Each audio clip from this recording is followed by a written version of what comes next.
सावधानी, इस वीडियो में दी गई जानकारी शोध और विभिन्न स्रोतों से ली गई है। अगर आपको लगता है कि आपके घर में ब्रह्म राक्षस है तो कृपया एक अनुभवी तांत्रिक या विशेषज्ञ से संपर्क करें। साधना या पूजा करने से पहले विशेषज्ञों से सलाह लें।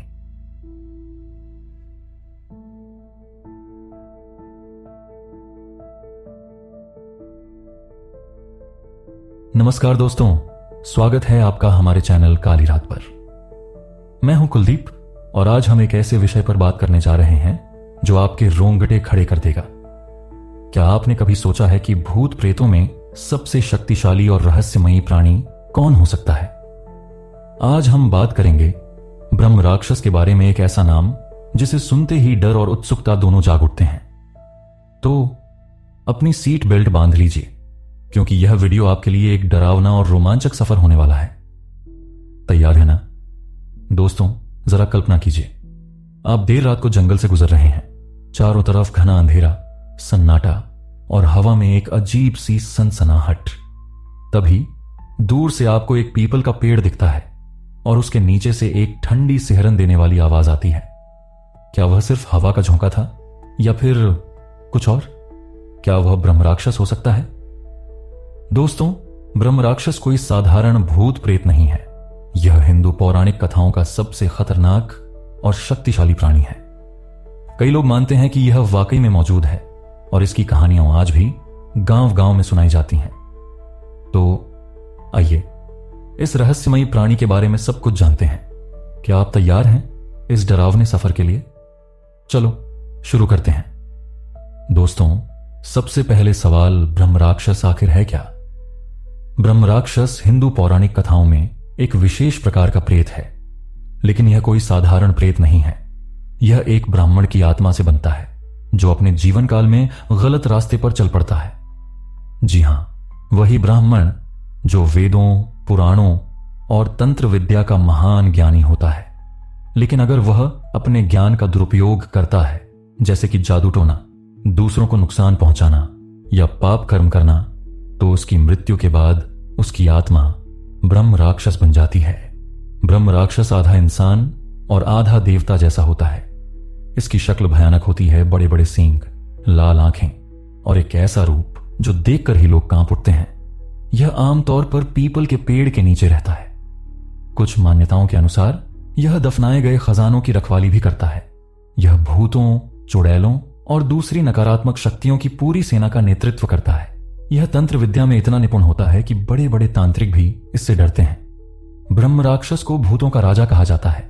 यह इतना शक्तिशाली होता है कि यह छोटे मोटे तांत्रिकों को आसानी से नष्ट कर सकता है। तो क्या आप अब भी सोचते हैं कि यह सिर्फ एक कहानी है? अब सवाल आता है कि आखिर कोई ब्राह्मण ब्रह्म राक्षस कैसे बन जाता है? दोस्तों, हर ब्रह्म राक्षस की कहानी एक ब्राह्मण से शुरू होती है, लेकिन वह ब्राह्मण जो अपने धर्म और कर्तव्यों से भटक जाता है। आइए कुछ ऐसे कारणों को समझते हैं जिनकी वजह से कोई ब्राह्मण इस भयानक योनि में चला जाता है। अगर कोई ब्राह्मण वेदों और पुराणों का ज्ञान रखता है, लेकिन उसका उपयोग गलत कामों जैसे जादू टोने या दूसरों को नुकसान पहुंचाने में करता है, तो वह मरने के बाद ब्रह्म राक्षस बन सकता है। तंत्र विद्या एक बहुत शक्तिशाली विद्या है, लेकिन अगर इसका उपयोग नकारात्मक कामों के लिए किया जाए, जैसे कि किसी को बर्बाद करना या काला जादू करना, तो यह भी ब्रह्म राक्षस बनने का कारण बन सकता है। कुछ ब्राह्मण अपने जीवन में मांस खाने, शराब पीने या यज्ञोपवीत धर्म का पालन न करने जैसे पाप कर्म करते हैं। ऐसे कर्मों की सजा उन्हें मृत्यु के बाद ब्रह्म राक्षस के रूप में मिलती है।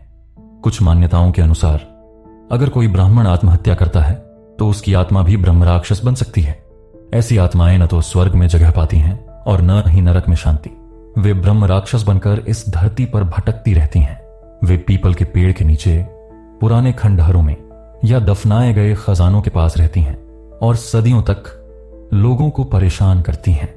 क्या आपको लगता है कि कोई इंसान इतना गलत काम कर सकता है कि उसकी आत्मा ब्रह्म राक्षस बन जाए? अपने विचार कमेंट बॉक्स में जरूर लिखें।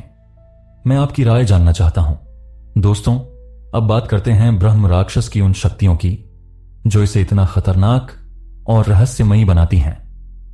ब्रह्म राक्षस की शक्तियां इतनी ज्यादा हैं कि यह किसी भी आम प्रेत से कई गुना ज्यादा ताकतवर होता है। आइए इसकी कुछ खास शक्तियों पर नजर डालें।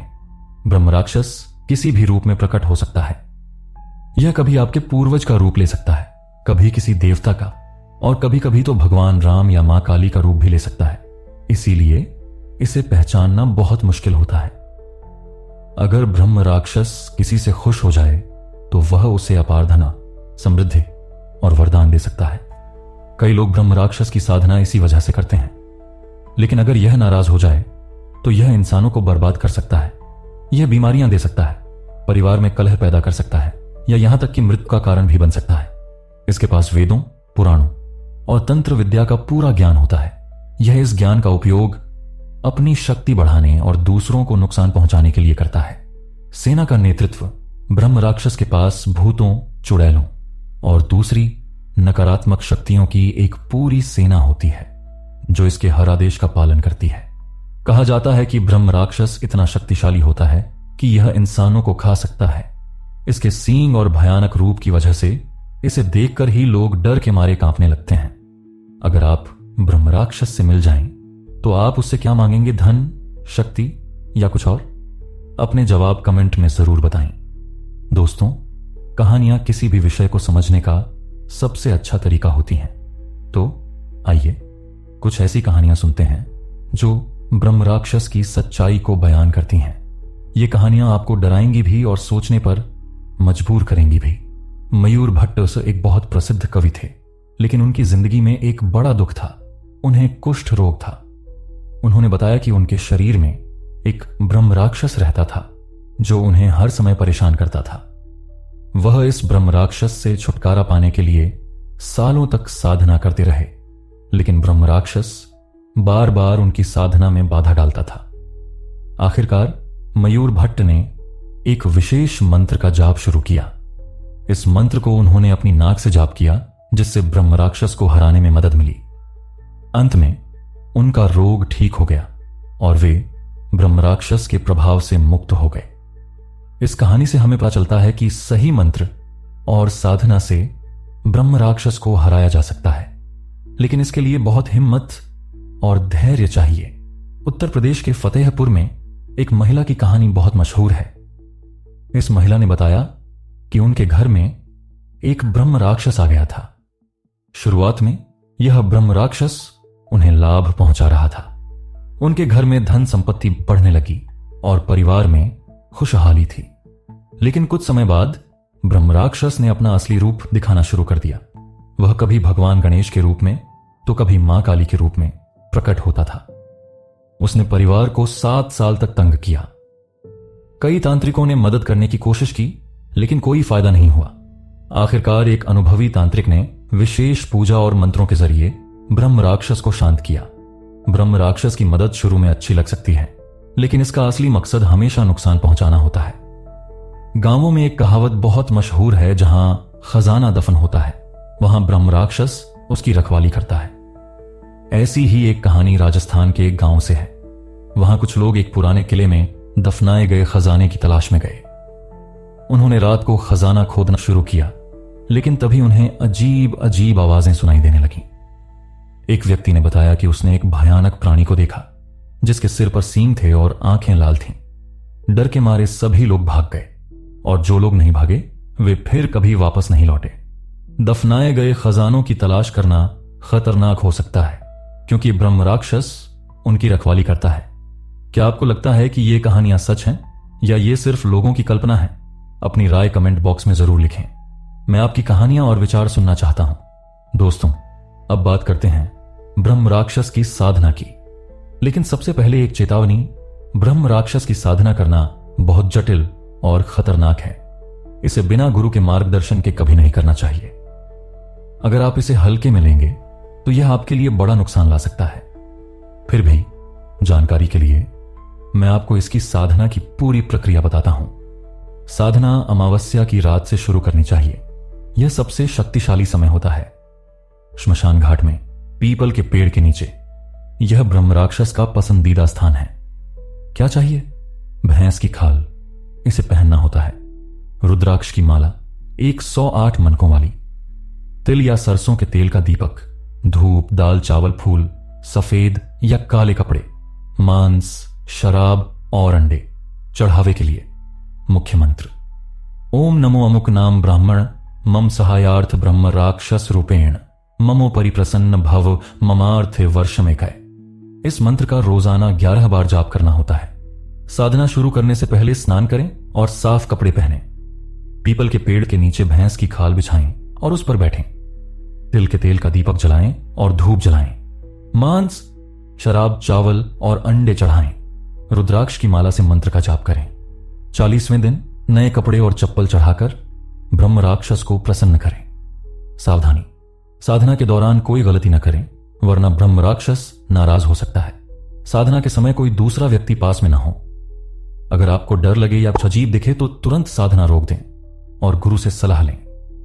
ब्रह्म राक्षस के प्रभाव को कम करने के लिए कुछ शक्तिशाली मंत्र हैं। शिव मंत्र ओम नमः शिवाय रोजाना 108 बार जाप करें। हनुमान मंत्र ओम हूम हनुमते नमः नकारात्मक शक्तियों को दूर करने के लिए। काली मंत्र ओम क्लीं काली महाक्रूरी नमः नकारात्मक ऊर्जा को खत्म करने के लिए। दुर्गा मंत्र ओम दुम दुर्गाय नमः ब्रह्म राक्षस की पूजा के लिए शक्तिशाली। साधना करने से पहले एक अनुभवी गुरु से सलाह लें। यह कोई खेल नहीं है। अगर आप गलती करेंगे तो ब्रह्म राक्षस आपको बहुत नुकसान पहुंचा सकता है। दोस्तों, अगर आपको लगता है कि आपके घर में या आसपास ब्रह्म राक्षस है तो घबराएं नहीं। कुछ आसान उपाय हैं जो आपकी मदद कर सकते हैं। आइए इन उपायों को समझते हैं। अगर आपको ब्रह्म राक्षस का प्रभाव महसूस हो तो तुरंत एक अनुभवी तांत्रिक से मदद लें। वे श्राद्ध या विशेष पूजा करके ब्रह्म राक्षस को शांत कर सकते हैं। रोजाना ओम नमः शिवाय या ओम हुम हनुमते नमः का जाप करें। ये मंत्र नकारात्मक शक्तियों को दूर करते हैं। पीपल के पेड़ को काटने या उसके नीचे रहने से बचें। खासकर रात के समय वहां न जाएं। अगर आपको किसी दफनाए गए खजाने के बारे में पता चले तो उसे खोदने की कोशिश न करें। ब्रह्म राक्षस उसकी रखवाली करता है। हर सोमवार को शिवलिंग पर जल चढ़ाएं और शिव की पूजा करें। इससे ब्रह्म राक्षस का प्रभाव कम होता है। रात को घर में तिल के तेल का दीपक जलाएं। यह नकारात्मक ऊर्जा को दूर करता है। ब्रह्म राक्षस से निपटना आसान नहीं है। हमेशा किसी विशेषज्ञ की सलाह लें। खुद से कुछ करने की कोशिश न करें, वरना नुकसान हो सकता है। दोस्तों, अब सवाल यह है कि आपको कैसे पता चलेगा कि आपके घर में ब्रह्म राक्षस है। यहां कुछ ऐसे लक्षण हैं जो ब्रह्म राक्षस की मौजूदगी को दर्शाते हैं। रात को घर में अजीब अजीब आवाजें सुनाई देना, जैसे कि किसी के रोने या हंसने की आवाज। परिवार में बार बार बीमारियां होना जिनका कोई कारण समझ ना आए। अचानक धन हानि, व्यापार में नुकसान या परिवार में बर्बादी। परिवार के सदस्यों का अचानक चिड़चिड़ा होना या अजीब व्यवहार करना। ब्रह्म राक्षस कभी कभी देवता, पूर्वज या किसी परिचित के रूप में दिखाई देता है। अगर हां तो कमेंट बॉक्स में अपनी कहानी जरूर साझा करें। हम आपकी कहानियां सुनना चाहते हैं। और अगर आपको लगता है कि ये लक्षण आपके घर में हैं तो तुरंत किसी तांत्रिक से संपर्क करें। दोस्तों, ब्रह्म राक्षस सिर्फ एक डरावना प्रेत नहीं है। यह हिंदू संस्कृति और धर्म में एक गहरा प्रतीक भी है। यह हमें सिखाता है कि ज्ञान और शक्ति का दुरुपयोग कितना खतरनाक हो सकता है। ब्राह्मणों को हमेशा अपने कर्तव्यों का पालन करने की सलाह दी जाती है ताकि वे इस भयानक योनि में न पड़े। कुछ जगहों पर ब्रह्म राक्षस के मंदिर भी हैं। लोग इन मंदिरों में जाकर उनकी पूजा करते हैं और वरदान मांगते हैं। उदाहरण के लिए दक्षिण भारत के कुछ मंदिरों में ब्रह्म राक्षस की पूजा की जाती है और लोग मानते हैं कि इससे उनकी मनोकामनाएं पूरी होती हैं। कुछ पुराणों में ब्रह्म राक्षस को एक ऐसी आत्मा के रूप में बताया गया है जो अपने पापों का प्रायश्चित करने के लिए भटकती है। अगर कोई साधक इसे शांत कर दे तो यह आत्मा मुक्ति पा सकती है। दोस्तों, अब मैं आपसे एक और सवाल पूछना चाहता हूं। क्या आपको लगता है कि ब्रह्म राक्षस वाकई में मौजूद हैं या ये सिर्फ हमारी पुरानी कहानियां और अंधविश्वास हैं? अपने विचार कमेंट में जरूर लिखें। और अगर आपके मन में ब्रह्म राक्षस से जुड़ा कोई सवाल है तो उसे भी कमेंट बॉक्स में पूछें। हम आपके हर सवाल का जवाब देंगे, बशर्ते वह ब्रह्म राक्षस से संबंधित हो। आइए अब कुछ ऐसे तथ्य जानते हैं जो ब्रह्म राक्षस को और भी रहस्यमयी बनाते हैं। विष्णु पुराण और भागवत पुराण में ब्रह्म राक्षस का जिक्र मिलता है। इन में बताया गया है कि यह एक ऐसी आत्मा है जो अपने कर्मों की वजह से भटकती है। भारत के अलग अलग हिस्सों में ब्रह्म राक्षस की अलग अलग कहानियां हैं। उत्तर भारत में इसे पीपल के पेड़ से जोड़ा जाता है, जबकि दक्षिण भारत में इसे मंदिरों और खजानों से। बड़े बड़े तांत्रिक भी ब्रह्म राक्षस से डरते हैं, क्योंकि यह उनकी साधना को नष्ट कर सकता है। आज भी कुछ लोग मानते हैं कि ब्रह्म राक्षस उनके घरों में मौजूद हैं, खासकर पुराने घरों, खंडहरों या ऐसी जगहों पर जहां पीपल का पेड़ हो। तो दोस्तों, आज हमने ब्रह्म राक्षस के बारे में सब कुछ जाना, इसकी उत्पत्ति, शक्तियां, कहानियां, साधना और इससे बचने के उपाय। यह एक ऐसा विषय है जो हमें डराता भी है और हमारी उत्सुकता को बढ़ाता भी है। ब्रह्म राक्षस सिर्फ एक प्रेत नहीं है, बल्कि यह हमें सिखाता है कि हमें अपने कर्मों का ध्यान रखना चाहिए। उम्मीद है कि आपको यह वीडियो पसंद आया होगा। अगर आपके पास ब्रह्म राक्षस से जुड़ा कोई सवाल है तो उसे कमेंट बॉक्स में जरूर लिखें। हम आपके हर सवाल का जवाब देंगे। और हां, हमारे चैनल काली रात को सब्सक्राइब करना ना भूलें। बेल आइकन दबाएं ताकि आपको हमारे हर नए वीडियो की खबर मिले। अगर आपको लगता है कि आपके घर में ब्रह्म राक्षस हैं, तो घबराएं नहीं। किसी अनुभवी तांत्रिक या विशेषज्ञ से संपर्क करें। और हां, रात को पीपल के पेड़ के नीचे जाने से बचें। धन्यवाद दोस्तों। अगली बार फिर मिलते हैं एक नए और रोमांचक विषय के साथ। तब तक के लिए सुरक्षित रहें और अपनी कहानियां कमेंट में साझा करें। नमस्ते।